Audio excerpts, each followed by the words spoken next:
হ্যাঁ, তোমরা শুনতে পাচ্ছ? জি ম্যাম, বুঝতে পারছি। হ্যাঁ, এর মধ্যে আরো কয়েকজন এসে যুক্ত হয়েছে। আহ, আরো তিন রাজি এসেছে, ভুবন এসেছে। আচ্ছা, তোমরা আসতে থাকো, আমরা আমাদের আলোচনায় যাই। তোমাদের পরীক্ষার তারিখ দিয়েছে শনিবার, মনে হচ্ছে নিশ্চয়ই তোমাদের।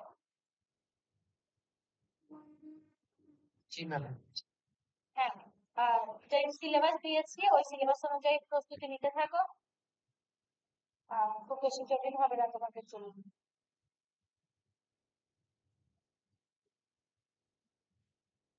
এই দুটো পরীক্ষা হবে না? ও,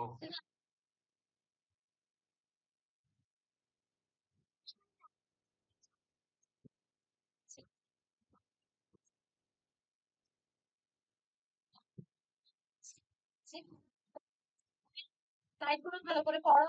পিডিএফ তো দিচ্ছি তো, পিডিএফটা তোমাদের বিস্তারিত জানতে সাহায্য করবে। আর স্লাইডে তোমরা মোটামুটি কি কি পয়েন্ট গুলো পেয়ে যাবে, যে কি কি বিষয় আছে তোমাদের, বা গুরুত্বটা আসলে কোন দিকে দিতে হবে। তোমাদের তো আমি এমনিতেই বাংলাদেশের ইতিহাস খুবই ছোট করে দিয়েছি। বাংলাদেশের ইতিহাস অনেক বিস্তৃত, এবং যেগুলো থেকে ছবি তুলেছি তোমরা নিশ্চয়ই পৃষ্ঠা নাম্বার দেখে বুঝতে পারছো যে অনেকগুলো পৃষ্ঠা আমি বাদ দিয়ে দিয়েছি, ছোট করেছি। এর মধ্যে ওখানে যে একটা পিডিএফ আছে তোমার, দেশ জাতি ভাষা লিপি, ওই আলোচনাটা তোমাদের জানার জন্য ওটা থেকে তোমাদেরকে আমি এমসিকিউ করবো না, ঠিক আছে? কি বলেন? দেশ জাতি ভাষা লিপি, এটা আছে। কথা বুঝতে পারিনি। আমার দেশ জাতি ভাষা লিপি এই নামে একটা আছে, ওইটাতে তোমরা পেয়ে যাবে। ওটা তোমাদের পড়ার দরকার নেই, ওই যে বাংলা সাহিত্যের ইতিহাসটা দিয়েছি ওখানেই পাবে তোমরা। তো ওটা জানার জন্য দিয়েছি, ওখান থেকে এমসিকিউ করবো না। সাহিত্যের ইতিহাসটা তোমরা ভালো করে পড়ো, দুটো বিভাগ থেকে শুরু করে। আর ওই যে লেখক পরিচিতি, তোমাদের যেসব লেখক আছেন তাদেরকে যেভাবে দিয়েছি ওটা তোমরা একটু ভালো করে পড়ো। আমরা তোমরা নিশ্চয়ই দেখতে পাচ্ছ আমি তোমাদেরকে শেয়ার দিয়েছি। আর তোমরা চাইলে অন্য কেউ রেকর্ড করতে পারো। করছো কি তোমরা রেকর্ড? গত ক্লাস কি করেছিলে?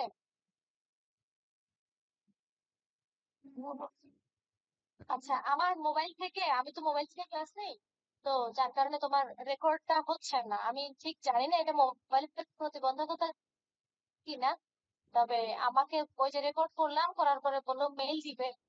তো আমি ব্যাক মেইল পেলাম না যে আমাকে যে কোনো মেইল দিবে রেকর্ডটা দিয়ে। তো যার কারণে আমি পরে বুঝলাম যে আসলে এটা মোবাইল ফোন থেকে অসুবিধা হচ্ছে, বা কয়েকজনের সাথে আলোচনা করেছি, তারা বললো। তো তোমাদের যাদের রেকর্ডিং সুবিধা আছে এমনি বুঝবে না, কম্পিউটার যাদের আছে তারা একটু করে পরে হচ্ছে তোমরা গ্রুপে দিয়ে দিও।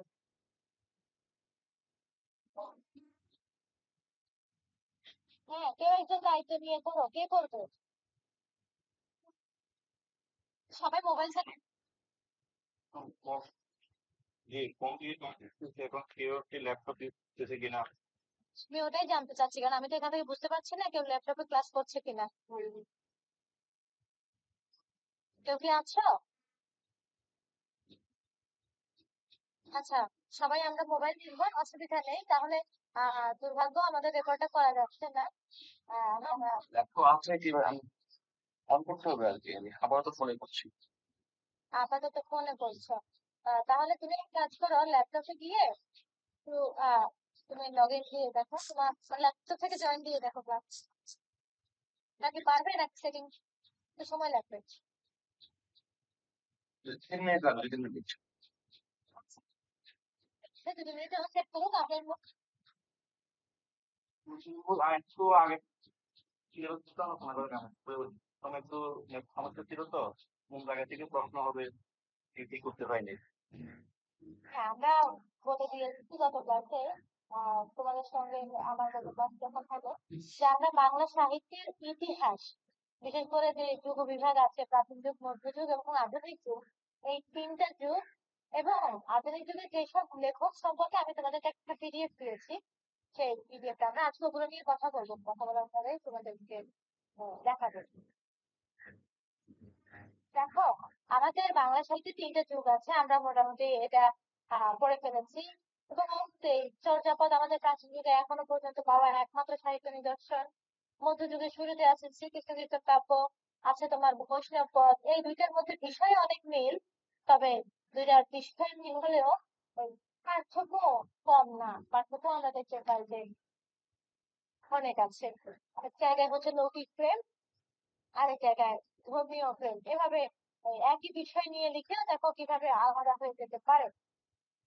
কিংবা এখানে মঙ্গল কাব্যের আলোচনা আমি বিস্তৃত লিখিনি, মঙ্গল কাব্যেও একই বিষয় দেবদেবীদেরকে নিয়ে আলোচনা। তারপরে আজকে আমরা আধুনিক যুগ নিয়ে কথা বলবো। আধুনিক যুগে আপনাদের এই বেশ কিছু বৈশিষ্ট্য আছে, যেমন আমরা এখানে এসে দেখি, এই তো গত ক্লাসে তো আমরা এখান পর্যন্তই ছিলাম, তাই না?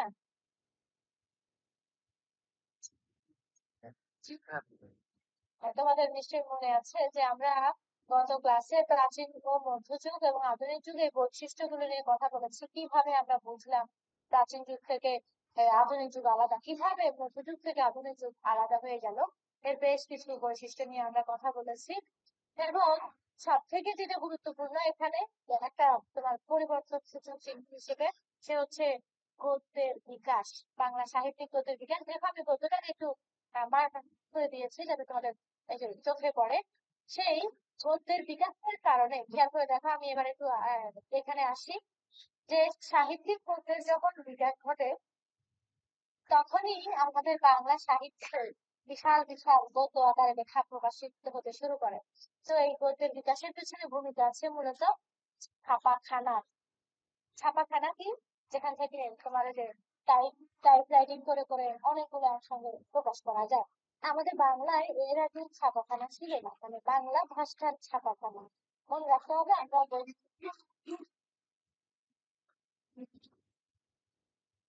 আমাদের মাইক্রোফোন মিউট করা শব্দ আসছে। দেখো আমরা এই ছাপাখানার কথা বলছি 1800 সালে। এই আমি তোমাদেরকে একটু দেখ, যে 1800 সালে তোমার শ্রীরামপুর মিশন প্রতিষ্ঠিত হয়। সেই শ্রীরামপুর মিশনে একটা এই বাংলায় কিভাবে আমরা ছাপাতে পারি সেই ছাপাখানা প্রতিষ্ঠিত হয়। বাংলা অক্ষর আমরা এখন যেভাবে দিচ্ছি, বাংলা অক্ষরটা যে ঠিক এই রূপটা তখন থেকে তৈরি হয়ে গেছে। আমরা যে দন্ত ছ লিখছি, ছ লিখছি, ক লিখছি, এর আগে পর্যন্ত যতগুলো আমরা বাংলা উম, লেখা পাবো, দেখবে একটার সঙ্গে একটা খুব একটা মিলছে না, কারণ মানুষের হ্যান্ড রাইটিং এ অনেক পার্থক্য থাকে। হাতের লেখা ব্যক্তি থেকে ব্যক্তিতে আলাদা হয়, একদম একই রকম করে একজন ব্যক্তিও খুব কম সময় নিতে পারে। অনেক সময় দেখা যায় দ্রুত লেখা, আস্তে লেখা, বিভিন্ন কারণে পরিবর্তন হয়। এগুলো আমাদের লিপি বিষয়ক আলোচনা। মূলত বাংলা ভাষায়, বাংলা সাহিত্যে আমরা যে প্রাচীন লিপি আলোচনা সেগুলো পাই। তো আমাদের ছাপাখানা যখন ছাপা প্রতিষ্ঠিত হলো, সেখানে আমাদের বাংলা বর্ণগুলো কেমন হবে সেই রূপটাকে একটা এই ছাঁচে ফেলে একটা রূপ দেওয়া হয়, ছাঁচ গঠন তৈরি হয়ে গেল। তখন এই যে তোমার একজন কামার, তার নাম হচ্ছে পঞ্চানন কর্মকার, তিনি মূলত ওই যে লোহা দিয়ে মানে ঢালাই করে করে বাংলা এই গুলো গঠন তৈরি করেছিলেন, যা আমরা এখনো পর্যন্ত দেখতে পাচ্ছি। সেই ছাপাখানা প্রতিষ্ঠিত হওয়ার পরে দেখা যাচ্ছে তোমার লেখা খুব সহজ হয়ে গেছে, এবং বর্ণের পর বর্ণ জুড়ে দিয়ে অতি অল্প সময়ে অনেক বেশি লেখা যাচ্ছে। এবং দেখা যাচ্ছে যে তোমার কপি করা একটা জিনিসকে একটা দুইটা তিনটা চারটা পাঁচটা এরকম কপি করা কোনো কষ্টই হচ্ছে না। আগে যেটা খুবই কষ্টকর ছিল প্রাচীন যুগ এবং মধ্যযুগে, একে তো হাতে লিখতে হতো তোমার তুলি দিয়ে কাগজের মধ্যে। তার উপরে যদি তুমি একটা গ্রন্থকে কপি করতে চাও, তখন ওই দেখে দেখে দেখে দেখে হুবহু আর একটা লিখতে হতো। যে এই পরিবর্তনের কারণে একজনের থেকে দেখে লিখতে লিখতে একটা একটা পাঠ পরিবর্তন হয়ে যেত। তোমরা নিশ্চয়ই আন্দাজ করতে পারছো যে হাতের লেখা মানুষের উপরে অনেক প্রভাব বিস্তার করে। তোমাদেরকে আমি একটা গল্প বলি। শুনেছো তো?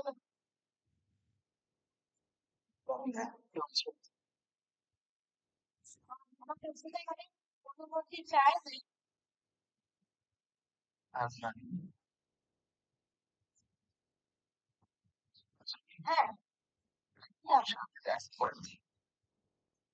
অ্যাকসেপ্ট করেছি, গেছি, গেছে, দেখো হচ্ছে।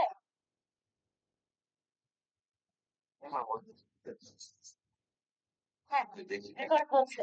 দেখো, তোমাদেরকে একটা গল্প বলি। সেই গল্পটা হচ্ছে প্রমথ চৌধুরী, বাংলা সাহিত্যের একজন বিখ্যাত লেখক, তাই না? এই বাংলা চলিত গদ্যের প্রবর্তক। তো এই এটা একদমই নিছক একটা গল্প, আমি তোমাদেরকে এমনিতেই বলছি যে প্রমথ একজন পরীক্ষা খাতায় লিখেছে বাংলা ধরো চলিত গদ্যের জনক হচ্ছে প্রমথ চৌধুরী।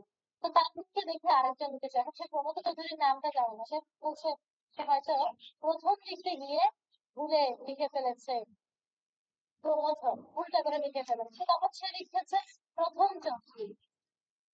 লিখেছে সে প্রথমকে আরো এক ধাপ এগিয়ে নিয়ে এবং তোমরা জানো এবং এখন তার মধ্যে থেকে যখন আরেকজন লিখছে, সে লিখেছে একটা কি কথায় এক, তারপর হচ্ছে চৌধুরী, তারপর লিখতে হবে। এভাবে বাংলা চলিত গদ্যটি কিন্তু প্রমথ চৌধুরী থেকে একরাম চৌধুরী হয়ে গেছে। হ্যাঁ, তো হাতে লিখে যখন মানুষ এরকম করে কপি করতো, তখন এরকম একটা বিভ্রান্তি তৈরি করার সুযোগ হয়ে যেত। আমরা মধ্যযুগের অনেক জিনিস পান্ডুলিপিতে এরকম দেখতে পাই যে একজন ধরো একটা গ্রন্থের 5-6টা পাঠ পাওয়া গেছে, সেখানে কোনো কোনো জায়গায় এই পরিবর্তন হয়ে গেছে, এক এক জায়গায় এক এক রকম পাঠ পাওয়া যাচ্ছে। তো এটা বিভিন্ন কারণে হতো। ছাপাখানা প্রতিষ্ঠিত হওয়ার পর এই বিভ্রাটটা করে যায় যে না, এখন মোটামুটি এই ভুল হওয়ার সম্ভাবনা কম থাকবে। এতে করে লেখার একটা গতি আসে। খেয়াল করে দেখো, এই গতি আসার পরে এটা একটা ঘটনা, 1800 সালের একটা বিখ্যাত ঘটনা বাংলা সাহিত্যের ইতিহাসে। ওই সময় ওই একই সালে 1800 1800 সালেই তোমার কলকাতায় ফোর্ট উইলিয়াম কলেজ প্রতিষ্ঠিত হয়। তারপর দেখো এই কলেজটার একটা ঐতিহাসিক গুরুত্ব আছে আমাদের বাংলা সাহিত্যে। কিভাবে আমরা এখন যেই বাংলা ভাষার কথা বলি, আধুনিক বাংলা ভাষা, বা 1801 সাল থেকে আমরা বলছি বাংলা সাহিত্যে আধুনিক যুগ শুরু হয়েছে, সেই ক্ষেত্রে এই উইলিয়াম কলেজ বিশেষ করে তার যে পণ্ডিত ছিল, যারা এখানকার লেখক ছিল, শিক্ষক ছিল, তাদের বড় একটা প্রভাব আছে। এই ফোর্ট উইলিয়াম কলেজ প্রতিষ্ঠার একটা বড় উদ্দেশ্যই ছিল, খেয়াল করে দেখো তোমরা, 1757 সালে এই ইংরেজ শাসন শুরু হয়েছে এবং 1800 সাল, আমরা যে 1800 সাল পর্যন্ত এসেছি, এই 1800 সাল আসতে আসতে ইতিমধ্যেই আমাদের অনেকগুলো দিন পরিবর্তন হয়ে গেছে এবং অনেক ইংরেজ তখন বাংলা অঞ্চলে বা ভারতবর্ষে এই রাজনৈতিক কাজে, প্রশাসনিক কাজে যুক্ত হচ্ছে। তো এখন যারা ব্রিটিশ, যারা ইংরেজ, তা অত বাংলা পারে না, এদেরকে বাংলা শেখাতে হবে এবং এই শাসন উপযোগী করে তৈরি করতে হবে, তাই না? তারা যে শাসক, তাতে তারা মোটামুটি বাংলার এই মানুষজনকে শাসন করতে পারে, বা বলা যায় যে শাসন কার্যের সুবিধার্থে এই প্রটোরিয়া কলেজ প্রতিষ্ঠিত হয়েছে। এর হাত ধরে 1801 সালে ফোর্ট উইলিয়াম কলেজে বাংলা বিভাগ চালু হয়। খেয়াল করে দেখো, 1801 সালে যখন বাংলা বিভাগ খোলা হয়, তখন এখানকার ছাত্রদেরকে বাংলা শেখানো হতো। তো বাংলা শেখানোর জন্য কিভাবে শেখাবে? এই বাংলা যে সব তথ্য পাওয়া যায়, লিখিত তথ্য, বা ধরো একটা বর্ণ পরিচয়ের পরে তো পড়াতে হয়। সেখানে দেখা যাচ্ছে যে তখন ওই যারা শিক্ষক ছিলেন, তারা বিভিন্ন গ্রন্থ লিখছেন এবং লিখে সেগুলো ছাত্রদেরকে পড়তে দিচ্ছেন। তোমরা এখন যেরকম বাংলায় পড়ার জন্য অনেক কিছু পাচ্ছ, আমাদের হাতে অনেক অপশন, তাই না? আমরা চাইলে এটা পড়ে এটা পড়ছি, এটা বাদ দিচ্ছি, বা না চাইলেও এ, আরো অনেক কিছু, মানে অপশনের আমাদের হাতে অভাব নেই। সেই সময়টা এমন ছিল না, 1800 সালের দিকে কথা বলছি। এমনকি আমাদের যে ঈশ্বরচন্দ্র বিদ্যাসাগর, তিনি যখন পড়াতেন, তিনি যখন স্কুলের ছেলেদেরকে পড়াতেন, তাকেও কিন্তু এই কাজ করতে হয়েছে।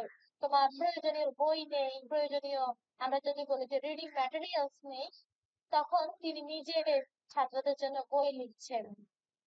তা তিনি আহ তোমার তা ব্যাকরণ লিখছেন যাতে ছাত্ররা খুব সহজে পড়তে পারে, বুঝতে পারে। এরকম ঈশ্বরচন্দ্র বিদ্যাসাগরের হাতেও আমরা অনেক কিছু দেখেছি। তো পোর্ট উইলিয়াম কলেজের পণ্ডিতরা তারা যখন লিখছেন তখন মনে রেখো যে তখনও আমরা এই বাংলা সাহিত্যিক গদ্য বা গদ্যে বাংলা লেখার খুব একটা বিকাশ ঘটেনি। বিকাশ ঘটা বলতে আর পোর্ট উইলিয়াম কলেজ কেন্দ্রিক যে গদ্যের চর্চা হচ্ছে সেই চর্চা। এমনিতে এর আগেও আমাদের বাংলা গদ্য ছিল, যেমন চিঠিপত্র, দলিল, দস্তাবেজে তোমার গদ্য লিখত। আমাদের এই পোর্ট উইলিয়াম কলেজে যখন তারা পড়ানো শুরু করেছেন তখন তারা ছাত্রদের সামনে ছাত্র পাঠ্য বই উপস্থাপন করার জন্য দেখা যাচ্ছে যে বই বা গ্রন্থ প্রণয়ন করা শুরু করা। তারপরে 1861 উইলিয়াম স্টেরিকে দেখবো, তিনি একটা বই লিখেছেন, তার সেই বইয়ের নাম হচ্ছে কথোপকথন। খেয়াল করে দেখো, আধুনিক যুগের শুরু থেকে কথোপকথন অনেক বেশি। উইলিয়াম স্টেরি যে ভাষার নমুনা সংগ্রহ করেছেন, বাংলা ভাষার মধ্যকাতে কে কিভাবে রচনা করছে, কোন প্রসঙ্গে মানুষ কিরকম করে কথা বলছেন তা তিনি উপস্থাপন করেছেন। তোমরা গোপাল হালদারের বাংলা সাহিত্যের রূপরেখা দ্বিতীয় খণ্ড এই বই থেকে যদি দেখো, সেখানে তোমরা এই পোর্ট উইলিয়াম কলেজ কেন্দ্রিক এবং বাংলা গদ্যের বিকাশের বা আধুনিক যুগের শুরুতে বাংলা গদ্যটা ঠিক কিভাবে গঠিত হয়েছে, বাংলা সাহিত্যের বিকাশ সেই নিয়ে বিস্তৃত আলোচনা আছে। সেখানে তিনি উল্লেখ করেছেন যে কথোপকথনের একটা নমুনা, যে সেখানে শ্রমিক, দুইজন শ্রমিক তাদের মধ্যে কিভাবে কথা বলছে। তারপরে দেখা যাচ্ছে যে এই মেয়েরা ঝগড়া করছে, সেই ঝগড়ার সময় তাদের কি কি মুখের ভাষা ব্যবহৃত হচ্ছে, সেই সব বিষয়ে আমাদের এই উইলিয়াম কেরি তিনি তথ্য সংগ্রহ করেছেন, করে তিনি উপস্থাপন করেছেন কথোপকথন গ্রন্থ। কেরি একা তো আর একটা বিভাগ চালাতে পারবেন না, তাই না? তো কেরির সঙ্গে ওখানে আরো অনেকজন বন্ধু ছিলেন, বিশেষ করে আমরা রামরাম বসু, ওই গোলকনাথ শর্মা, মৃত্যুঞ্জয় বিদ্যালঙ্কার, তারিণীচরণ মিত্র, এরকম আমরা বেশ কয়েকজনকে পাবো তার সঙ্গে কাজ করা যাবে। এরা যেটা করেছে, কেরি যেরকম নিজে বই লিখছে ছাত্রদেরকে পড়ানোর জন্য, ছাত্রদেরকে বাংলা ভাষার নমুনা দেখানোর জন্য, তারাও একইভাবে বিভিন্ন ধরনের বই লিখছে। এই বই লেখার ক্ষেত্রে যেটা অসুবিধা হয়েছে, আর কেরির লেখাতে কেরি মূলত মানুষ দৈনন্দিন জীবনে যেভাবে কথা বলছে সেই কথাগুলোকে উপস্থাপন করেছে। এবং এখানে আমরা এখন যে সাধু গদ্যরীতির কথা বলি না, অনেকটা এই টান যে যাবো, যাইবো, খাইবো, এই ধরনের একটা ক্রিয়াপদের একটা দীর্ঘরূপ ব্যবহার, এই জিনিসটা ছিল আমাদের এই পূর্ববঙ্গের অঞ্চলে। আমরা যদি বলি তখনও এই আমরা এখনো কিন্তু খেয়াল করো যে যাইবো, খাইবো, এই ধরনের কথা বলি, মানে ই এই ধরনের একটা প্রাধান্য আছে কেরি শিক্ষায়। তা আমাদের যে একদমই মানুষ দৈনন্দিন জীবনে যেভাবে কথা বলে সেই কথার বৈশিষ্ট্য ছিল, তিনি যেভাবে উপস্থাপন করেছেন। কিন্তু তার অধীনে যেসব পণ্ডিত ছিল, ওই যে বললাম যেসব পণ্ডিতের নাম বললাম, তারা হয় সংস্কৃত বিশারদ ছিলেন, আর না হলে আরবি ফার্সি বিশারদ ছিলেন।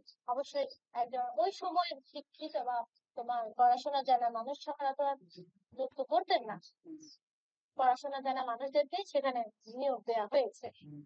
তো যিনি আরবি ফার্সি ভালো জানেন, স্বাভাবিকভাবেই তিনি যখন একটা বাংলা গদ্য লিখছেন সেখানে আরবি ফার্সি শব্দ বেশি চলে আসছে, যেহেতু আমাদের বাংলা গদ্যের একটা রূপরেখা নির্দিষ্ট করেছিল না ওই সময় পর্যন্ত। আরবি ফার্সি শব্দ তারা বেশি ফেলছেন। আবার যারা সংস্কৃত ভালো জানতেন, সংস্কৃত বিশারদ, তারা যখন একটা গদ্য লিখছেন সেখানে ওই কঠিন কঠিন সংস্কৃত শব্দ যুক্ত হয়ে যাচ্ছে। আমাদের এই বাংলা অঞ্চলে মনে রেখো, আমরা বাংলা সাহিত্যের ইতিহাস যখন আলোচনা করছি, প্রাচীন যুগ, মধ্যযুগ যুগ এবং কি আধুনিক যুগ, এই পুরো সময় জুড়ে সংস্কৃত চর্চা কখনো থেমেছিল না। আরবি ফার্সি ভাষার চর্চা মূলত মধ্যযুগ থেকে শুরু হয়েছে, যখন থেকে মুসলিম শাসন শুরু হয়েছে, তারা রাজভাষা করেছে ফার্সি। তখন মানুষ ধর্মীয় কারণে আরবি এবং রাজনৈতিক কারণে বা রাষ্ট্রীয় প্রয়োজনে তোমার ফার্সি ভাষা শিখতো। তো আরবি ফার্সি এবং সংস্কৃত একদম বলা যায় যে একটা প্রভাবশালী ভাষা হিসেবে আমাদের এই বাংলা অঞ্চলে প্রতিষ্ঠিত ছিল। সেই জায়গায় যখন বাংলা গদ্য লেখা হচ্ছে, বাংলা ভাষার উন্নয়নে কাজ করা হচ্ছে, বাংলা ভাষা নিয়ে চর্চা করা হচ্ছে, সেই সময়ে এই দুইটা প্রভাবশালী ভাষার একটা প্রভাব বাংলা ভাষায় পড়েছে। খেয়াল করে দেখো, আমি এখনো 1800 এবং 1801 থেকে এই 1812-13 সাল এই সময়ের মধ্যে সীমাবদ্ধ আছি। এই পুরো সময়টার মধ্যেই আমাদের বাংলা সাহিত্যে, বাংলা গদ্যে, সংস্কৃত এবং আরবি ফার্সির একটা বড় প্রভাব দেখা যায়। তারা তো লিখছেন এবং ইতিমধ্যে অন্য অনেকেই বাংলা লেখার প্রতি আগ্রহী হচ্ছেন, এবং এই পর্যায়ে আমরা রাজা রামমোহন রায়ের নাম করতে পারি, যিনি মূলত সমাজ সংস্কারক হিসেবে আমাদের কাছে পরিচিত। তবে একটা জিনিস মনে রাখে যে রাজা রামমোহন রায় যে সমাজ সংস্কার করছেন, তিনি যে সমাজ সংস্কারের পক্ষে জনমত তৈরি করছেন, সেসব তিনি প্রবন্ধ আকারে লিখে লিখে উপস্থাপন করেছেন। তো স্বাভাবিকভাবে তার লেখার মধ্যেও একটা বৈশিষ্ট্য তৈরি হচ্ছে। তো রামমোহন রায়ের লেখার একটা বড় সুবিধা ছিল যে ওই যে আরবি ফার্সি কিংবা সংস্কৃত ওগুলো না, তার লেখা অনেকটা সহজ হয়েছে, শব্দ ব্যবহার অনেকটা আমাদের বাংলা যে লৌকিক শব্দ ব্যবহার মানে দৈনন্দিন জীবনে ব্যবহৃত হতো, অনেকটা ওইগুলো থাকলেও সমস্যা হয়ে গেছে রামমোহন রায়ের লেখাতে কোনো জ্যোতি চিহ্ন ছিল না। আমরা এখন লিখতে গেলে কমা, সেমিকোলন, হ্যাঁ, অথবা ড্যাশ, হাইফেন, বিভিন্ন ধরনের জ্যোতি চিহ্ন ব্যবহার করি। প্রশ্নবোধক চিহ্নতে কোথায় কোথায় ইনভার্টেড কমা দিতে হবে, উদ্ধরণ চিহ্ন বা উদ্ধৃতি চিহ্ন, সেগুলো আমরা ব্যবহার করি। বেশ সুন্দর করে আমরা উপস্থাপন করতে পারি, যা মুখে বলছি তাকে লিখে প্রকাশ করার আমাদের একটা বড় সুযোগ আছে। রামমোহন রায় যখন লিখছেন তখন তার কাছে এই সুযোগটা ছিল না, কারণ তখনও পর্যন্ত আমাদের বাংলায় এতগুলো বিরাম চিহ্ন ছিল না। তোমরা কি একটা বিষয় খেয়াল করেছো, বাংলা বিরাম চিহ্ন এবং ইংরেজি যে পাংচুয়েশন মার্কস আছে সেগুলো একই? কোনো পার্থক্য কি তোমাদের চোখে পড়েছে? না ম্যাম, একই এবং পার্থক্য একটা আছে, হ্যাঁ, পার্থক্য বলো তো। বাংলা ফুল স্টপ আর দাড়ি কম। হ্যাঁ, বাংলায় হচ্ছে আমরা এরকম লম্বা করে একটা দাগ দেই, খারাপ দাড়ি, আর ইংরেজিতে দেয় একটা বিন্দু, ফুল স্টপ। এই পার্থক্যের কারণ হচ্ছে এই দাড়ি আসলে বাংলা সাহিত্যে, বাংলা ভাষায় দীর্ঘদিন ধরেই আছে। এক দাড়ি, দুই দাড়ি, তোমরা যদি চর্যাপদের ওই যে নমুনাটা দিয়েছি দেখবে, এক কোথাও এক দাড়ি আছে, কোথাও দুই দাড়ি দেওয়া আছে। বৌদ্ধ সাহিত্যেও একই বিষয়, এক দাড়ি, দুই দাড়ি। এবং ক্ষেত্র বিশেষে তোমার বিস্ময় চিহ্নটা ছিল, তাও ইংরেজিতে যে বিস্ময় চিহ্নের ব্যবহার, বা আমরা এখন যেখানে বিস্ময় চিহ্নের ব্যবহার করি, বিস্ময় চিহ্নটা ঠিক ওই সব জায়গায় ব্যবহৃত হতো না। কেবল একটা সংলাপ বেশ শুরুতে ধরো সম্বোধন করছি, আমি বলছি যে এখানে তোমাদের মধ্যে একজনের নাম যদি আমি নেই, ধরো রাজু, আমি বললাম যে ওহে রাজু, এদিকে এসো। তখন ওই ওহে রাজুর পরে একটা বিশেষ চিহ্ন দেওয়া হতো, মানে সম্বোধন পদের পরে শুধু বিশেষ চিহ্নটা দেওয়া হতো। এই কারণে ইংরেজির সঙ্গে আমাদের ওই ফুল স্টপ এবং দাড়ি এই দুটার মধ্যে একটা পার্থক্য ছাড়া বিরাম চিহ্ন সবগুলোর মধ্যেই আছে। এর কারণ হচ্ছে ঈশ্বরচন্দ্র বিদ্যাসাগর যখন এই বাংলায় বিরাম চিহ্ন চালু করেছেন, তখন তিনি ইংরেজি ভাষার অনুকরণেই করেছেন, এবং দেখবে যে ব্যবহার বিধি সেগুলো কাছাকাছি আমাদের বাংলার ক্ষেত্রে। তো রামমোহন রায়ের ভাষার দুর্বলতা ছিল এখানে যে তার লেখাতে কোনো বিরাম চিহ্ন ছিল না, ওই একটা দাঁড়িয়ে কেবল ছিল, দেখা যাচ্ছে বিশাল একটা লাইন, কোথায় কোথায় কতটুকু থামতে হবে কি এর কোনো কিছু নির্দেশ করা নেই, অনেকক্ষণ পরে একটা দাঁড়িয়ে আছে। তো এতে অসুবিধা যেটা হয়েছে যে বোঝা যায় না, অর্থের মধ্যে একটা দুর্বলতা হয়েছে, যার কারণে রামমোহন রায়ের বাংলা গদ্য অনেকটা সহজ হয়েছে, সাবলীল হয়েছে, তারপরেও আমরা বলতে পারবো না যে সূক্ষ্ম পাঠ্য হয়েছে, তুমি একদম পাঠ করেই বুঝে যাবে এরকম হয়নি। আমরা এখনো কিন্তু গদ্যের মধ্যেই আছি, এই গদ্যের বিকাশটা তোমরা যদি একটু ভালো মতো জানো তাহলে দেখবে পরবর্তী যে সাহিত্যগুলো, বিশেষ করে প্রবন্ধ, উপন্যাস, নাটক, ছোট গল্প, এগুলো তোমাদের বেশ বুঝতে সহজ হবে।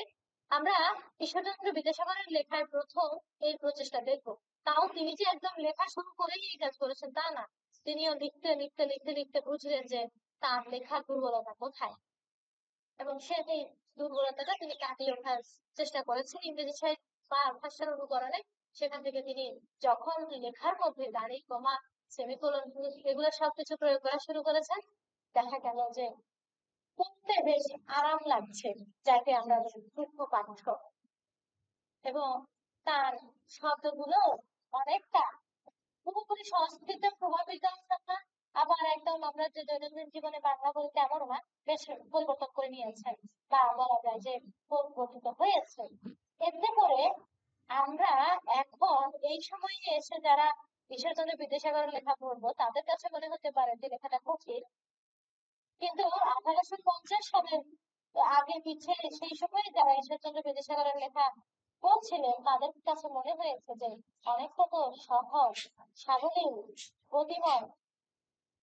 এইসব কারণে খেয়াল করবো, এইসব কারণে ঈশ্বরচন্দ্র বিদ্যাসাগরকে বাংলা গদ্যের জনক বলা হয়। এবং আরো মনে রেখো, তিনি যে গদ্যের চর্চা করেছেন একদম উইলিয়াম ক্যারি থেকে শুরু করে যে গদ্যের চর্চা তারা করে এসেছেন, এই পুরো সিস্টেমটাই ছিল বাংলা সাধু গদ্য রীতি।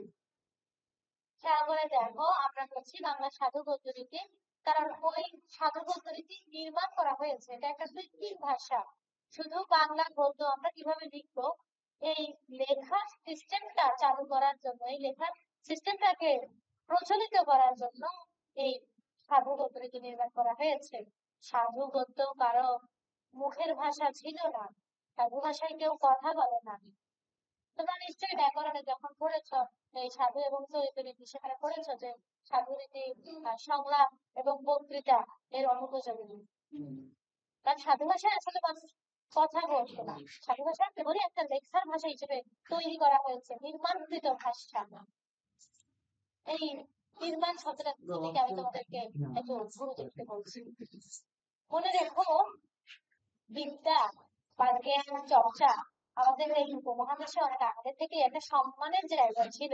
বিশেষ করে সংস্কৃত সাহিত্যের কথা যদি আমরা বলি, সেই বেদের ভাষা বৈদিক এবং বৈদিক ভাষাকে সংস্কার করে সংস্কৃত ভাষা বানানো হয়েছে।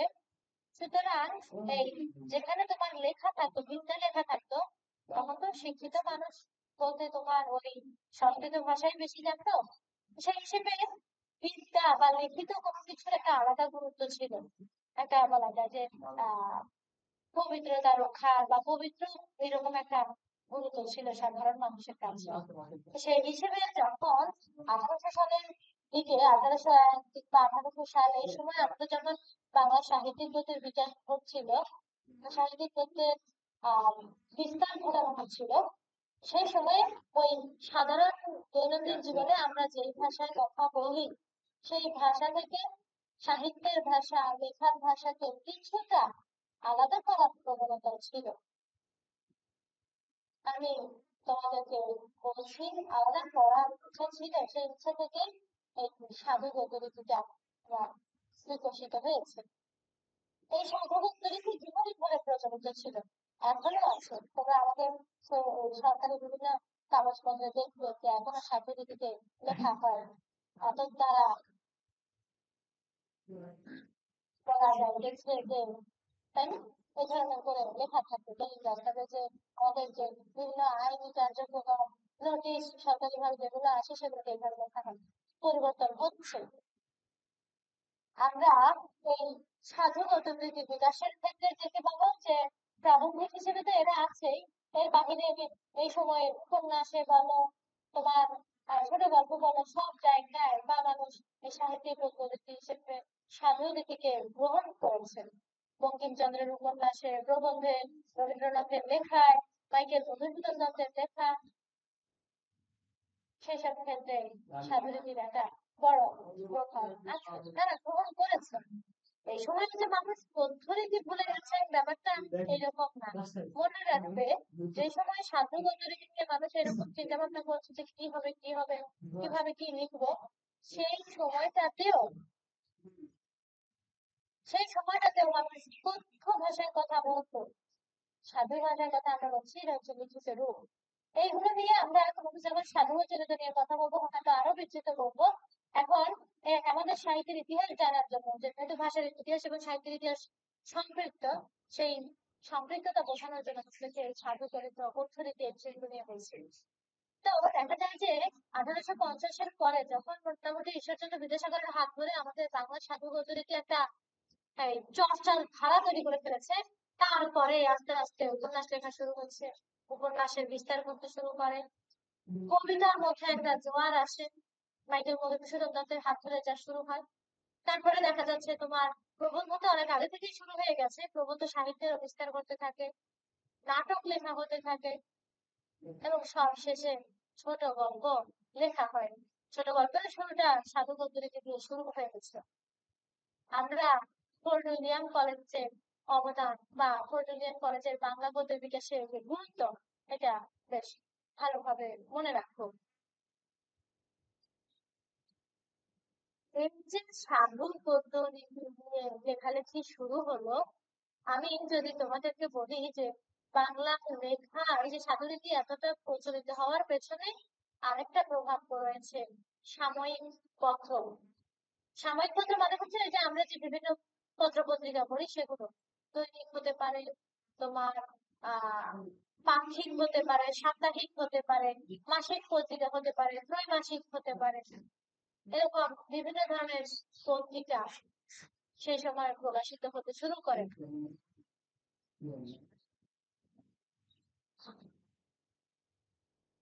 এখন না হয় আমাদের কাছে যে কোনো তথ্য খুব দ্রুত প্রতিটা মানুষের হাতে হাতে পৌঁছে যেতে পারে, মোবাইল ফোনে শুধু একদম আহ দিয়ে দেয়া, ইন্টারনেটে ছড়িয়ে দিলেই হয়ে যাচ্ছে, তাই না? আপলোড করে দিলেই সবার হাতে হাতে চলে যাচ্ছে।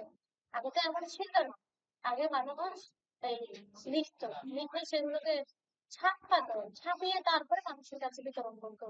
তো এই সাময়িক পত্রগুলো বিশেষ করে বিভিন্ন ছাপাখানা প্রতিষ্ঠার পর যখন অনেকগুলো পত্র-পত্রিকা প্রকাশিত হতে শুরু করে, তখন অনেক মানুষ লেখার সঙ্গে যুক্ত হয়।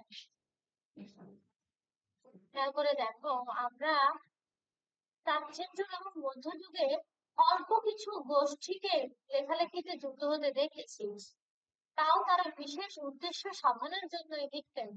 ধর্মীয় কারণে তারা লিখছেন, একজন লিখছে বাকিরা শুনছে, পড়তেও হয়তো সবাই জানতো না। আধুনিক যুগে এসে যখন এই লেখালেখিটা খুব সহজলভ্য হয়েছে, তখন অনেক মানুষ এর সঙ্গে যুক্ত হচ্ছে, মানুষ পড়ছে, মানুষ জানছে, মানুষ লিখছে। এই বিপুল সংখ্যক মানুষের যোগাযোগের কারণে, সংযোগের কারণে আরো বাংলা সাহিত্য দ্রুত বিকশিত হয়েছে। আমি তোমাদেরকে এই প্রসঙ্গে বিভিন্ন পত্র-পত্রিকার কথা বলতে পারি, যে এই যে সমাচার দর্পণ, দিগদর্শন, বেঙ্গল ম্যাগাজিন, তোমরা এইসব নাম শুনেছ, তত্ত্ববোধিনী, হিতবাদী, সাধনা, ভারতী, কিংবা সবুজ পত্র, যদি এটা অনেক কটা প্রকাশিত হয়েছে 14তে। আমি বলছি এই সবগুলোই সাহিত্য সাময়িক পত্র, এবং এগুলোর বাংলা সাহিত্যের বিকাশে অনেক বড় অবদান আছে।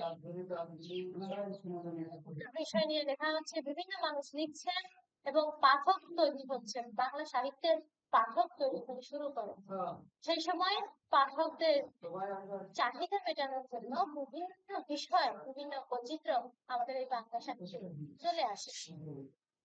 আমরা এই সময় দেখবো যে বাংলা কবিতাতেও একটা বিপ্লব ঘটে গেছে। বাংলা কবিতা বা পদ্য তো অনেক আগের থেকেই ছিল, তাই না? আমরা দেখেছি প্রাচীন যুগ, মধ্যযুগে সাহিত্য বলতেই কেবল পদ্য ছিল, কিন্তু আধুনিক যুগে এসেও যখন সেই পদ্য লেখা হচ্ছে, কিন্তু এর মধ্যে বিষয়ের পরিবর্তন করে গেছে, তখন আমরা একে আলাদা ভাবে নাম দিচ্ছি কবিতা।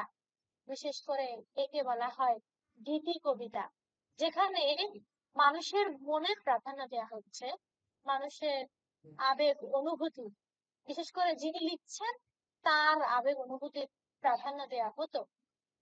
আমরা মাইকেল মধুসূদন দত্তের কথা মনে করতে পারি এই প্রসঙ্গে, যিনি যিনি একজন প্রতিভাবান লেখক ছিলেন বাংলা সাহিত্যের। তার প্রতিভা বিকাশটা তিনি ঘটিয়েছেন। শুরুটা করতে চেয়েছেন ইংরেজি সাহিত্য দিয়ে, কিন্তু পারেননি, পরে বাংলা সাহিত্যে এসেছেন, এবং তিনি বাংলা সাহিত্যের বিষয়ে, এতদিন দেখো যেসব বিষয় নিয়ে লেখা হচ্ছে সেসব বিষয়ের একদম পুরো পরিবর্তন করে দিয়েছেন। তার মেঘনাদ বধ কাব্যের কথা তোমরা শুনে থাকবে। সেই মেঘনাদ বধ কাব্যে তিনি কাহিনী নিয়েছেন রামায়ণ থেকে। ঋতুগুলোও একই, রাম, লক্ষ্মণ, সীতা, রাবণ, দেবদেবতা। তবে উপস্থাপন করলেন তিনি উল্টো ভাবে। রামায়ণে যেখানে রাম হচ্ছে নায়ক, রাম লক্ষ্মণ তারা নায়ক শ্রেণীতে, এবং রাবণ হচ্ছে সেখানে ভিলেন, সেখানে আমরা দেখতে পাবো যে মেঘনাদ বধ কাব্যে মাইকেল মধুসূদন দত্ত তিনি রাবণকে নায়ক করে ফেলবেন। তার পুরো কাব্য পড়ার পরে রামের থেকেও মানুষের মনে রাবণের জন্য বেশি মায়া জন্মায়।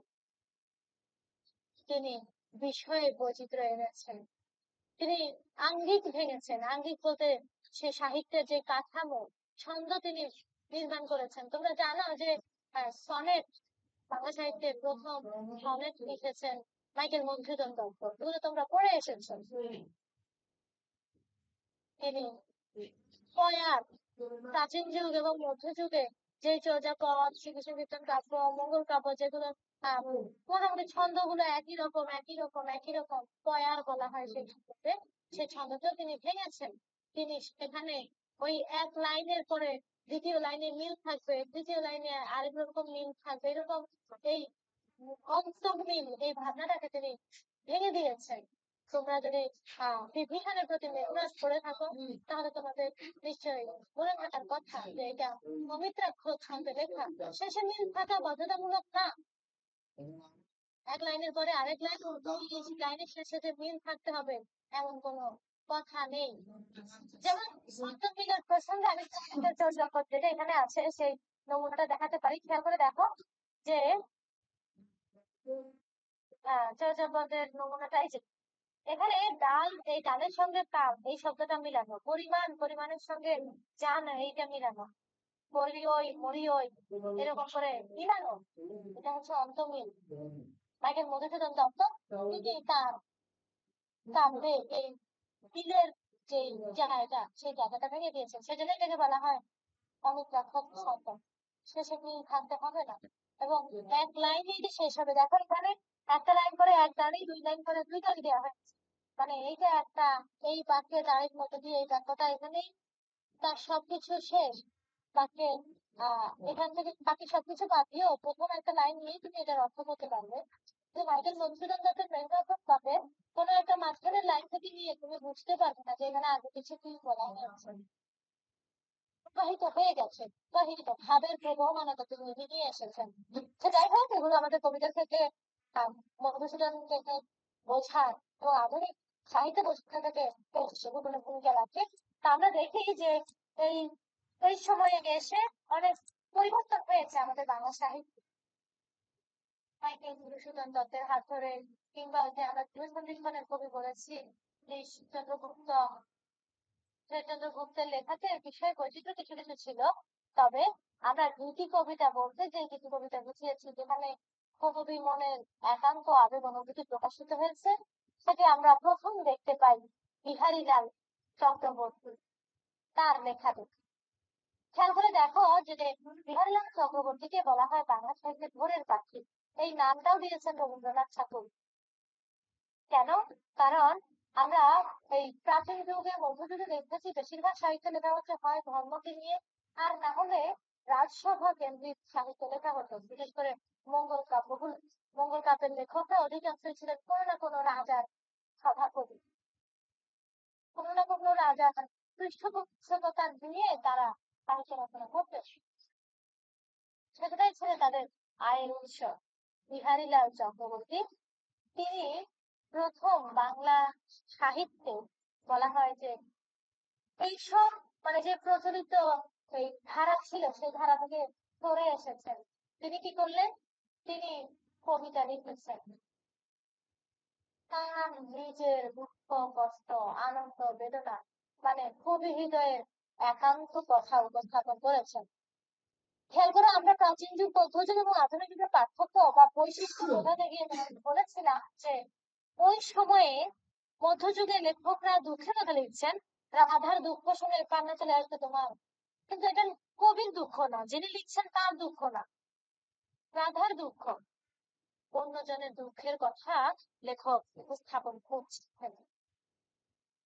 আধুনিক যুগে এসে আমরা দেখতে পাবো যে বিহারীলাল চক্রবর্তী তার লেখার মধ্যে প্রথম দেখা যাচ্ছে যে কবির একান্ত ব্যক্তিগত দুঃখ, ব্যক্তিগত আবেগ কবিতাকে তিনি করছেন, তুলে আনছেন। এই ক্ষেত্রে রিস্ক তো অবশ্যই থেকে যাচ্ছে যে এটা পড়বে কে, ধর্ম নিয়ে লিখলে না হয় মানুষ পড়ে, একটা রাজসভা কেন্দ্রিক মানুষের মনোরঞ্জনের জন্য লিখলে মানুষ পড়বে, কিন্তু এই যে বিহারীলাল নিজের কথা লিখছে, মানুষ কি এটা পড়বে? তোমরা খেয়াল করে দেখো যে এই একটা রিস্ক, এই একটা ঝুঁকি থেকে কি গিয়েছে বিহারীলালের সাহিত্যে।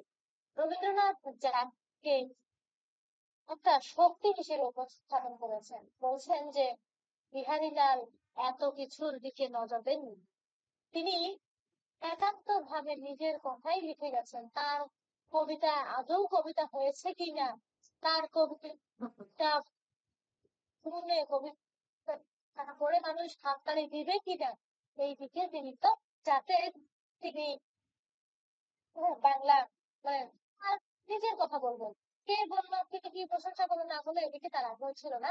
তো এই বিষয়টাকে রবীন্দ্রনাথ ভোরের পাখির সাথে তুলনা করেছেন, বলছেন যে ভোরের পাখি যেরকম একদম তখন মাত্র ভোরের আলো ফুটছে ফুটছে, হয়তো মানুষ এখনো ঘুম থেকে জেগেছে, কেউ হয়তো জাগেনি, এই সময় ভোরের পাখি তার আপন মনে গান গেয়ে যাচ্ছে, কেউ তার গান শুনলো কি শুনলো না, কেউ তাতে বিরক্ত হলো কি হলো না, এই বিষয়ে পাখির যেমন কোনো এই চিন্তা নেই, বিহারীলালও একই ভাবে তিনি তার নিজের মনের কথা লিখে যাচ্ছেন, এটা কবিতা হলো কি হলো না এই নিয়ে তার কোনো চিন্তা নেই। এবং এইভাবেই বিহারীলাল চক্রবর্তীর হাত ধরে বাংলা গীতি কবিতার বিকাশ ঘটে, এবং আমরা এখন যে এসে কবিতা বলতে যা বুঝি মূলত এই গীতি কবিতাকেই আমরা বুঝি।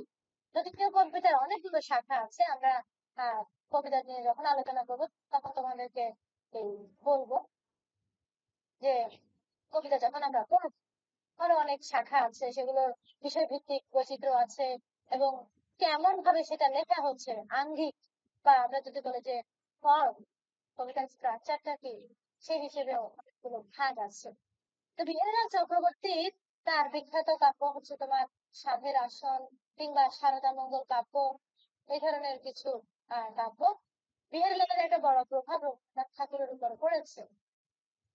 বিহারীলালের যাতায়াত ছিল ঠাকুর বাড়িতে, বিহারীলালকে দেখেছেন ছোটবেলা থেকে। রবীন্দ্রনাথের সাহিত্যেও আমরা নিশ্চয়ই দেখতে পাই যে এই কবি মনের একান্ত আবেগ অনুভূতি প্রকাশ, এবং রবীন্দ্রনাথ বিহারীলালকেও ছাড়িয়ে গিয়েছেন তার সাহিত্যে, তার কবিতায়। তিনি বিশেষ করে রোমান্টিসিজম, রোমান্টিকতার যে বিভিন্ন উপাদান আছে সেগুলো প্রকাশ করেছেন।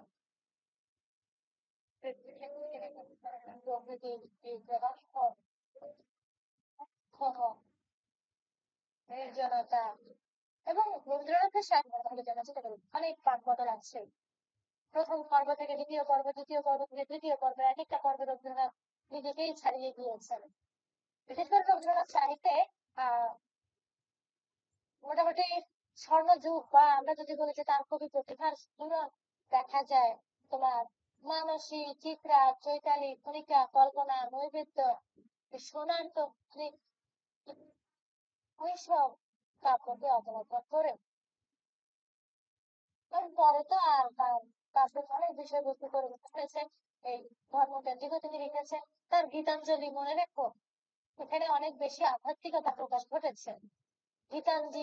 গীতাঞ্জলি, গীতিমাল্য, গীতালি, এই সময় এই তিনটা গ্রন্থ তিনি রচনা করেছেন এই সমসাময়িক কালে, এবং এরপরেও তিনি মৃত্যুর আগেও তিনি লিখে গেছেন, মুখে মুখে বলেছেন, ওনারা লিখেছেন। রবীন্দ্রনাথের এই যে বিস্তৃত কবি জীবন খেয়াল করে দেখো, 1861 থেকে 1941 দীর্ঘদিন তিনি লিখেছেন, এবং রবীন্দ্রনাথ বাংলা সাহিত্যের কবিতার ক্ষেত্রে একটা উজ্জ্বল নক্ষত্র হিসেবে আছে। আমরা যদি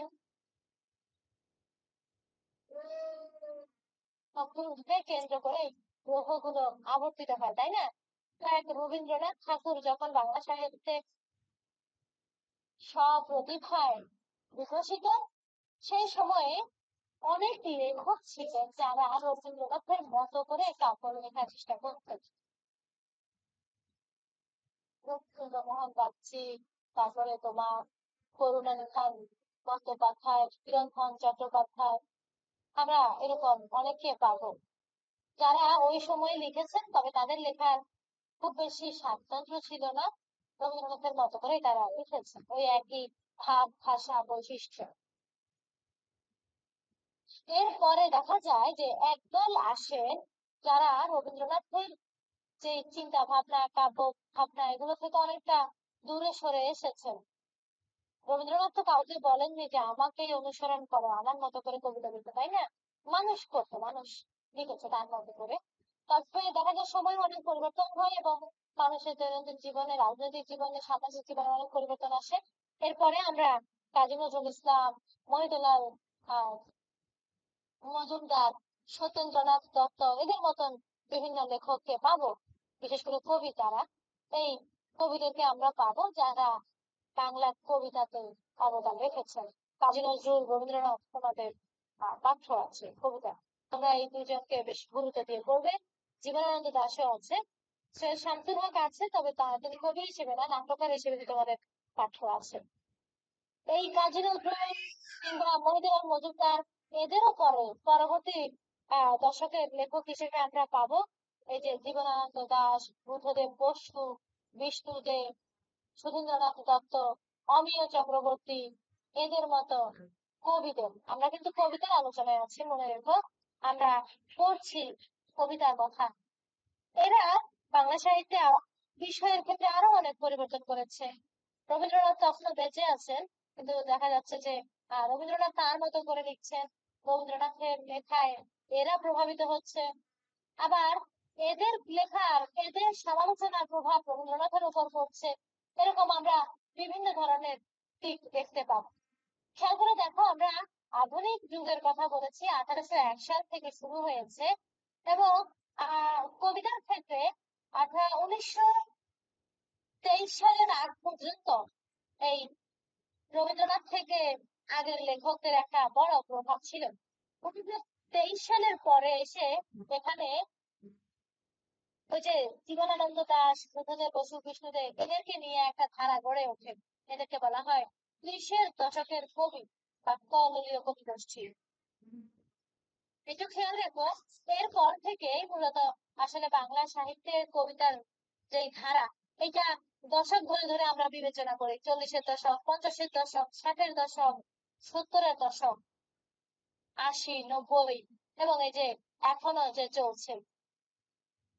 এই দেখা যাচ্ছে খুব দ্রুত রাজনৈতিক জীবনের পরিবর্তন, মানুষের চিন্তা ভাবনার অতি দ্রুত পরিবর্তন, একের এক এক ঘটনা মানুষকে আলোড়িত করছে এবং সাহিত্যে, কবিতার জগতেও এই পরিবর্তনগুলো এসেছে। আমরা 1947 সাল পর্যন্ত ধরি মানে কম্বাইন্ড একটা বাঙালি সাহিত্য, বাংলা সাহিত্য, এবং 1947 থেকে এখন পর্যন্ত বলা হয় বাংলাদেশের সাহিত্য। যদিও আমরা 1971 সালে স্বাধীনতা পেয়েছি, তবে 1947 সাল থেকে বাংলাদেশের সাহিত্য ধরা হয়। বাংলা সাহিত্যে কবিতা বেশ বিস্তৃত ধারা নির্মাণ করেছে।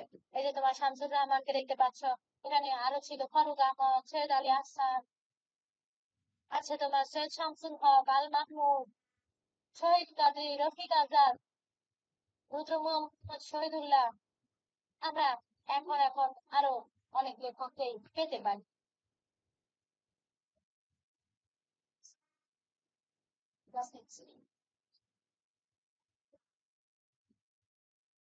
হ্যাঁ, আমি ক্লাস নিচ্ছি।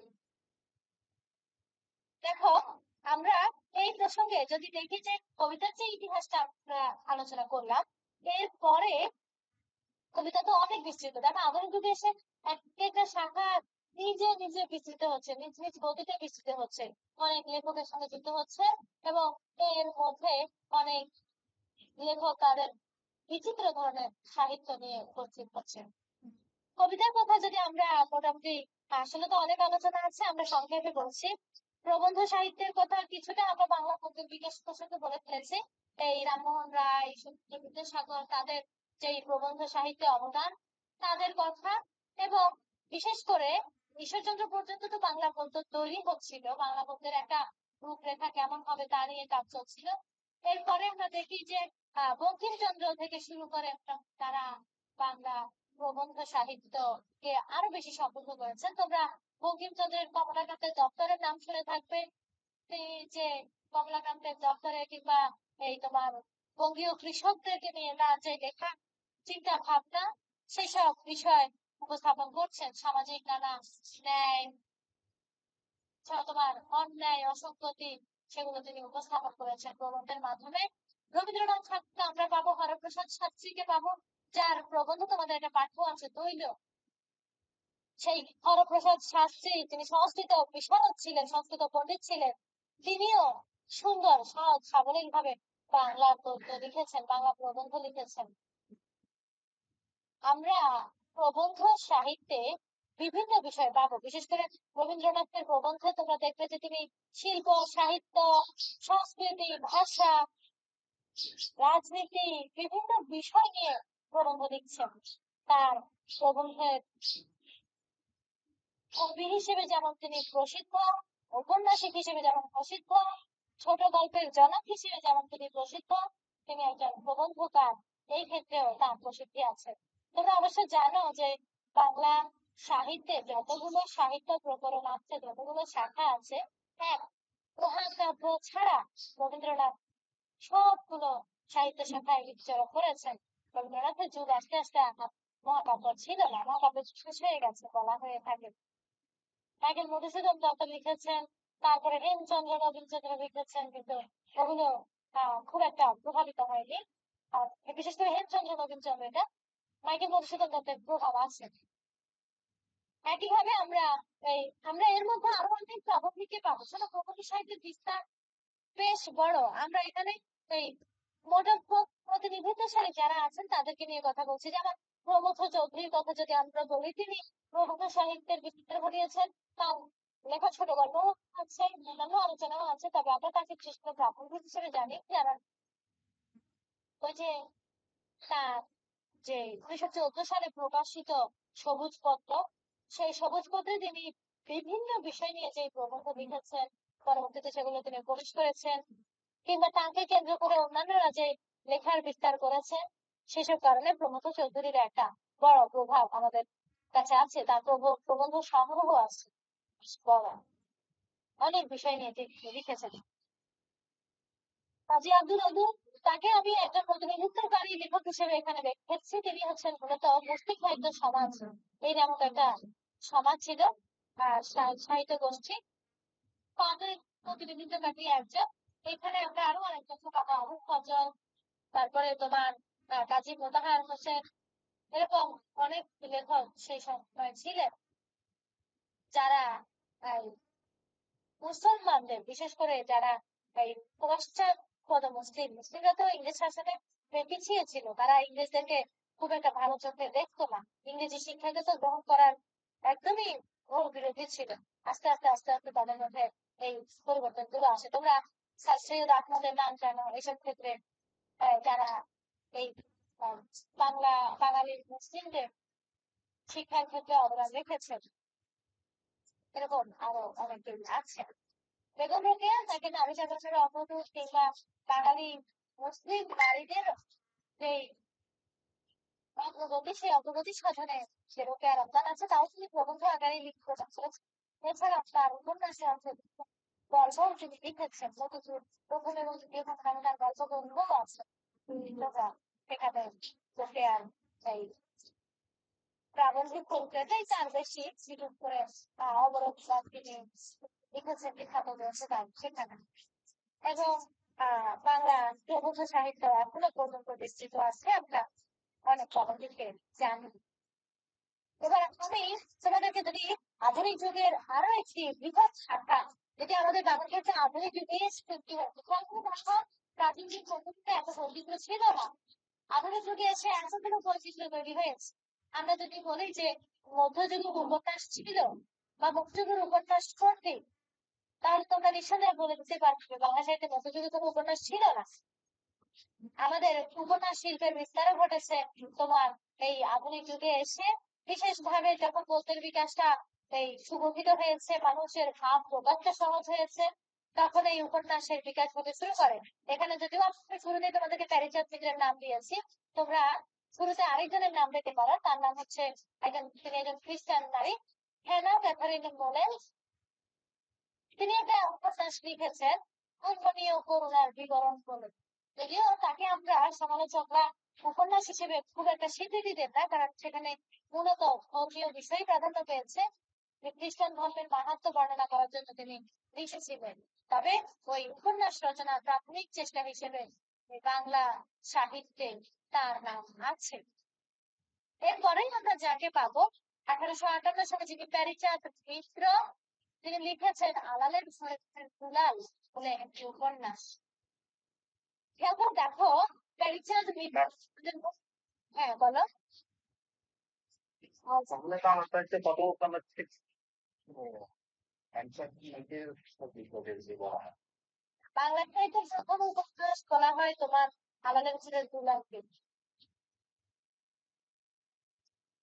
হ্যাঁ, কারণ ওই যে নানা ঠাকুরের মনে তোমার উপন্যাস থেকে কোনো একটা স্বীকৃতি দেওয়া হয়, তার ধর্মীয় গুরুত্ব বেশি তো, সেই হিসেবে প্রথমে নাম আমরা জানি আর কি, ইতিহাসে অনেকের নাম আছে।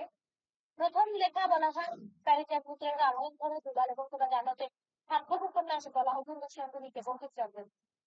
যে সার্থক যদিও আমাদের একটা এই উত্তর ঔপনিবেশিক পাঠের দৃষ্টিকোণ থেকে একটা আপত্তি আছে।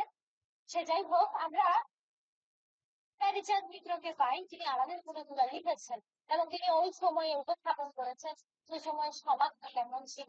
আমি একটু সময় দেখি কয়টা কথা পেয়েছি, তখন আমাদের একটা সময় আছে এই আলালের দুলালে তিনি কি কাজটা করেছেন প্যারিচাঁদ মিত্র।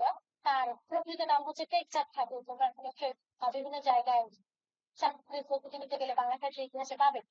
সেই আলালের দুলালে তিনি ওই সময়ের কথ্য ভাষা প্রয়োগ করেছিলেন, যা দেখে ওই সময় যারা সংস্কৃত আনুষ্ঠানে ছিলেন কিংবা যারা সাধু চৌধুরী লিখতেন, তারা বলেছেন যে বাংলা ভাষার তো চাপ চলে যাচ্ছে, এইরকম করে কিভাবে লিখবে। কারণ ওই তিনি যে বিষয়টা নিয়েছেন, সেই সময়ের বাবু শ্রেণী, ধরো জমিদার কিংবা জমিদার পুত্র, তাদের যে বিলাস বহুল জীবনযাপন তারা করত, তাদের যে বিভিন্ন ধরনের নৈতিক অবক্ষয় ঘটেছে, সেই সব বিষয়কে তিনি চিত্রিত করেছেন। তো বিষয়গুলো তাকে বিভিন্ন ধরনের বর্তমান দৃষ্টিকোণ থেকে অশালীন শব্দ ব্যবহার করতে হয়েছে, গালি গালাজ কিংবা দেখা যাচ্ছে যেসব শব্দ আসলে সাহিত্যে ব্যবহার করতে চান না ওই সময়ের মানুষরা, সেরকম কিছু শব্দ তিনি ব্যবহার করেছেন। এইটাও সমাজের একটা অংশ। আমি তোমাদেরকে একটু ইতিহাস যদি এই প্রসঙ্গে বলেই যে দেখো, 1858 সালে আলালের দুলাল প্রকাশিত হয়েছে, আর এটিকে আমাদের 1757 সাল থেকে ব্রিটিশ শাসন চলছে। 100 বছরে এই যে প্রজন্ম গড়ে উঠেছে, তারা ধরেই নিয়েছে যে ব্রিটিশরাই হচ্ছে কেবল রাজশক্তি, এবং তারা এই সকল পরিবর্তনের আরো সিপাহী বিদ্রোহ যখন ব্যর্থ হলো বা সিপাহী বিপ্লব যখন সরকার দমন করতে ব্যর্থ হয়, তখন তো ইংরেজ শাসন আরো বেশি প্রতিষ্ঠিত হয়েছে। এর আগেই মোটামুটি দেখা যাচ্ছিল একটা প্রজন্ম তৈরি হয়ে গেছে যারা ইংরেজদেরকেই বলিপ্রাণের শাসক যোদ্ধা হিসেবে গ্রহণ করতে প্রস্তুত ছিলেন। আমরা মাইকেল মধুসূদন দত্তকেও কিন্তু সেই শ্রেণীর মধ্যেই পাবো, ইংরেজি শিক্ষিত ভারতীয় যুবক যারা মনে প্রাণে ইংরেজ ছিলেন। জন্মগত ভাবে ভারতীয় কিন্তু মনে প্রাণে ইংরেজ। ওদেরকে বলা হয় ইয়াং বেঙ্গল। এদের একটা আলাদা গোষ্ঠী ছিল, এদের গুরু ছিল এই বিরোধীয়। এটা একটা গোষ্ঠী। আমি বলছি ওই সময়ে ইংরেজি সংস্কৃতির অনুকরণ করাটা একটা, আমি তো এখন যেরকম বলা না যে পশ ভাব ছিল, যে তুমি ব্যাপক মাত্রার একটা অগ্রগামী মানুষ এরকম করে। সেই বাবুশ্রেণী হচ্ছে তারা ইয়ং বেঙ্গল পায়, মুসলিমদের আলাদা। ওদের মধ্যে চারিত্রিক অনেক ত্রুটি দেখা দেয়, নৈতিক অবক্ষয় দেখা দেয়। আমরা সবার কথা বলছি না, অধিকাংশ ক্ষেত্রেই হয়। যার কারণে এদের জীবনের যে তোমার একটা বলা যায় যে ব্যয়বহুল বিলাসী জীবন, সেই জীবনটাকে আমাদের আলাদা দুলাল উপন্যাসে উপস্থাপন করেছেন প্যারিচাঁদ মিত্র। এই বিষয় থেকে এর ভাষিক দিক থেকে গুরুত্ব বেশি। তিনি যেই ভাষা উপস্থাপন করেছেন এটাকে বলা হয় আলালি ভাষা।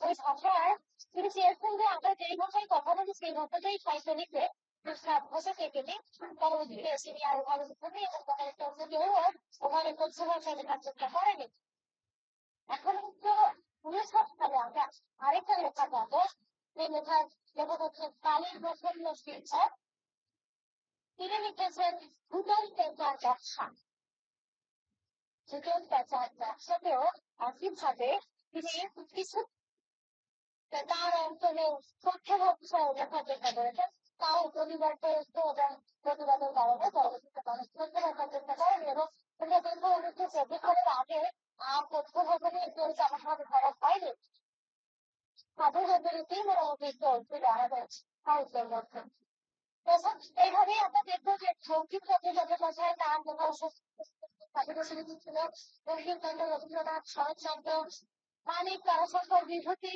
রবীন্দ্র অনেকের কথা বলছি এদের মধ্যে প্রাচীন পরিবার সত্যযুগে তাদের উপন্যাসে এরা প্রসিদ্ধ অনেক মানুষ আছে বলতে গেলে আমরা আরো অনেকের কথা বলতে পারি ফজলুল্লাহ কায়সার জহির রহমান হুমায়ুন আহমেদ এরা আমাদের এই বাংলার ওই বাংলার অনেক মানুষ আছে ওনার কিন্তু অনেক বড় আমরা এখানে ছোট ছোট ছোট ছোট স্টেজ এবার তোমাদেরকে আমি যদি একটু বলি যে রবীন্দ্রনাথের লেখা উপন্যাসে যখন লেখাতেই যেটা সাধারণ করেছে দুই ধরনের বিভাগ পানি কিন্তু 14 সালের আগে স্বাধীনতা তিনি লিখেছেন এবং সামনে রেখে তিনি এরপরে চরিত্র আবিষ্কার করেন উপন্যাস বাংলা সাহিত্যের উপন্যাসের অনেক লেখক এসেছেন অনেক ঔপন্যাসিক এসেছেন তারা লিখেছেন আমি তোমরা এইসব লেখকদের জীবনে গুগল সার্চ করলেই পেয়ে যাবেন আমি সেটা ওদিকে যাচ্ছি না আমি তোমাদের কিছু ইতিহাসে তারা তারা আছেন তাদের কথা অবলোকন করছি মানে নাটকের ইতিহাস যদি আমরা করতে চাই যে আধুনিক যুগে এসেই বাংলা নাটক লেখা হয়েছে যদিও প্রকৃত নাটক অনেক বাংলা নাটক লেখা হচ্ছে বাংলা নাটক আমরা দেখতে পাবো যে রামনারায়ণ চট্টোপাধ্যায় নাটক লিখছেন মধুসূদন দত্ত লিখছেন দীনবন্ধু মিত্র লিখছেন দীনবন্ধু লিখছেন রবীন্দ্রনাথ ঠাকুর লিখছেন এছাড়াও আমাদের সিনেমাতে আছে আরো অনেকের মনীষ চৌধুরী তারপরে দেখা যাচ্ছে শামসুল হক রানীউল্লাহ নাটক লিখেছেন যুগেন ভট্টাচার্য নাটক লিখেছেন অনেকের নাম আমরা করতে পারি বাংলা নাটকের ক্ষেত্রে অনেকেই অবদান করছে নাটক বলছে নাটকটা তো আলাদা শিল্প নাটক বেশি বিভাজিত করে মানুষের জীবন কারণ এই উপন্যাসে যখন লেখা হয় তখনই পাঠকের সাথে লেখকের প্রশ্ন শুধু বইয়ের মাধ্যমেই থাকে কিন্তু নাটকের জন্য নাট্যকারের এই যোগ পাঠকের সঙ্গে পাঠক তো নাটকের যদি একটু দর্শক থাকে তারা নাটক বলতে যেটা সেটা লিখে হতো উপস্থাপন করা হতো তাকেই বোঝানো হতো কিন্তু আমরা দেখছি যে দর্শক এবং যারা অভিনয় করছে অভিনেতা তাদের মধ্যে একটা সরাসরি সংযোগ স্থাপনের সুযোগ ছিল এই সুযোগের কারণে ভাষা সে সময় তোমার 19 শতক এবং 20 শতকে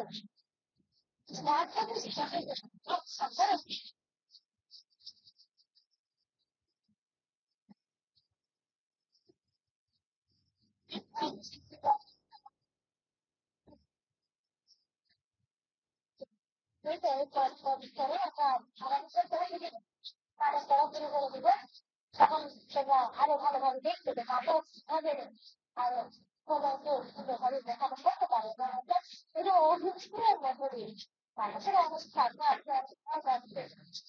আমাদের বাংলা সাহিত্যের তাদের কংগ্রেসের ভাবটা আমরা যদি আধুনিক যুগের সাহিত্যের প্রধান হিসেবে আলোচনা শেষ করতে চাই সেটিকে আলোচনা করা শেষ করতে পারি ছোট গল্প দিয়ে মনে পড়ছে ছোট গল্প আধুনিক যুগে সৃষ্টি আধুনিক যুগে প্রথম আমরা ছোট গল্প পাই তার আগের ছোট গল্প পাই না এবং বিশ্ব সাহিত্য ছোট গল্প ছোট গল্প থাকবো এটা সেটা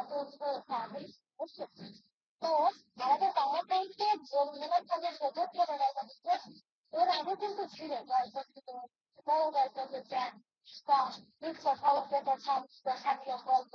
আমাদের বাংলাতে সাহিত্য আছে রবীন্দ্রনাথ ঠাকুর ছোট গল্প গেল আলাদা ভাষা বুঝতে পেরেছি সেখানে তার সাথে বাংলা ছোট গল্পের শুরু এবং বিস্তার বলা যেতে প্রতিষ্ঠাও তিনি বলেছেন সমস্যাদের সাথে কথা বলে আমরা পাবো তুমি ছোট গল্প লিখেছেন কোনো কিছু যদি আমরা পাবো তার চারি আমি দেখা গেল ছোট গল্প লেখু আছে প্রেমেন্দ্র মিত্র এদের লেখার বৈশিষ্ট্য আলাদা কিন্তু তারা লিখেছেন ছোট গল্প বেশ প্রশিক্ষক ছোট গল্পকার তারা মাঝে মাঝে যারা ছোট গল্প আছে মানিক তারা সম্পদ বিজেপি বন্দ্যোপাধ্যায় অনুকূল তোমাদের অনেকগুলো ছোট গল্প পড়েছেন ইংরাজ এটা লেখাও তোমরা পড়েছো আমরাও পড়বো আমরা এই বিভূতিভূষণের ছোট গল্প পড়বো ফুল বাঁচা তারপর দেখা যাবে রবীন্দ্রনাথের পোস্ট মাস্টার চলবে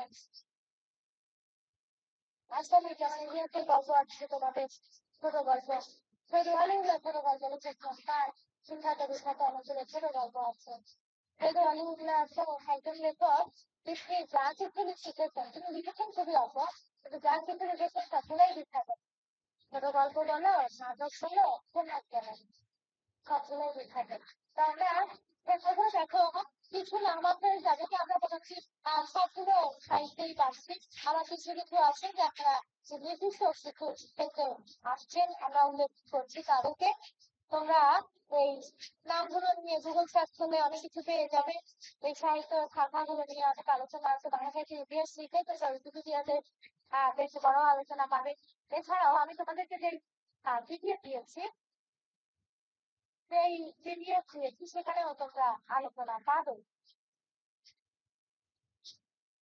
আমরা আমাদের স্কুলটা টপিক হিসেবে দিয়েছি বাংলা সাহিত্যের ইতিহাস প্রাচীন যুগ মধ্যযুগ এবং আধুনিক যুগ এবং বিশেষ করে আধুনিক যুগের যে লেখক আছে তোমাদের যারা পাঠ্য আছে সেসব লেখকদের একটা পিডিএফ আমি তোমাদের দিয়ে দিয়েছি ওই পিডিএফ একটা বড় ভালো করে ওইসব লেখকদের জীবনে অনেক বড় তোমরা আলোচনা পাবে কিন্তু আমি তোমাদেরকে যে বাংলা ভাষা ও সাহিত্য তোমাদেরকে একটা ইউজিসি থেকে যে একটা বই আছে সেই বইটা থেকেই কবি পরিচিতি লেখক পরিচিতি থেকে তুলেছিল তোমাদেরকে দিয়েছে যাতে যেহেতু এমসিকিউ পরীক্ষা তোমাদের কাছে একটা সবার কাছে একটা প্রশ্ন যাতে থাকে কারণ তোমরা জানো যে এইসব অনেক তথ্য আছে সেগুলো বিভিন্ন স্থান বিভিন্ন ধরনের ভাবে উল্লেখ করা যায় তো তোমাদের কাছে একটা প্রামাণ্য হিসেবে থাকুক ওইটা তোমরা তথ্য সংগ্রহ করার জন্য চাইলে অনেক জায়গায় তোমাদের ভেবে যাবে আমি সব থেকে সহজ হিসেবে বলবো উইকিপিডিয়াতে তোমরা এইসব লেখকের সাথে অনেক কিছু পাবে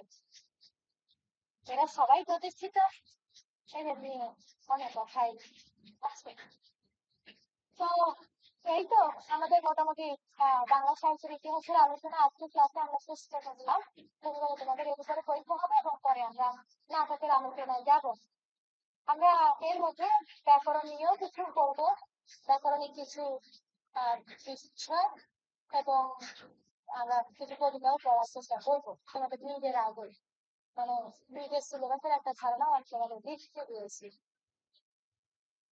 তো আশা করি তোমাদের এই বাংলা সাহিত্যের ইতিহাস সম্পর্কিত ধারণা স্পষ্ট হয়েছে এবার তোমরা কিছু বলো